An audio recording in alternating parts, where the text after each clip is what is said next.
সন্ধ্যা থেকে ভিড় লেগেছে ভাই, মানে সকালে আবহাওয়া থেকে বোঝাই যায়নি যে এতটা ভিড় হবে সন্ধ্যাবেলা। অক্ষয় তৃতীয়া উপলক্ষে কিন্তু আমাদের স্টোরটাকে সুন্দর করে সাজানো হচ্ছে। দেখো বাইরে গেট করছে, চলো গেটটা দেখাই। কিছু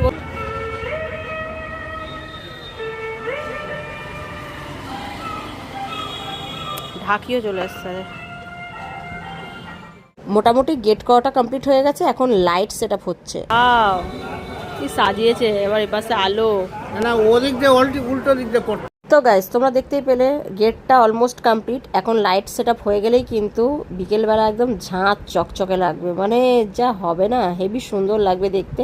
আর আমি ড্যাম শিওর যে আজকে সন্ধ্যাবেলা এই বাগবাজার রোডটা পুরো মেতে উঠবে শুধু আমাদের দোকানের জন্য, কারণ এতটা লাইট দিয়ে সাজানো হয়েছে। তোমাদের এখানে সামনে দিক থেকে আমি ফ্রন্টটা দেখাচ্ছি, আমাদের দোকানটার লুকসটা কেমন লাগছে, ঠিক কিছুটা এমনই লাগছে। তো যাই হোক, আমি মানে রাত্রেবেলা ক্যাপচার করে তোমাদের দেখাতে পারবো না, তাই দিনের আলো থাকতে থাকতে দেখিয়ে দিলাম, কারণ আমি রাত্রেবেলা বেরোনোর সুযোগই পাবো না। আমি জানি প্যাকড আপ কাস্টমার থাকবে, আর আমি খালি পায়ে দেখো চলে গেছিলাম রাস্তার উপর, না গেলে তো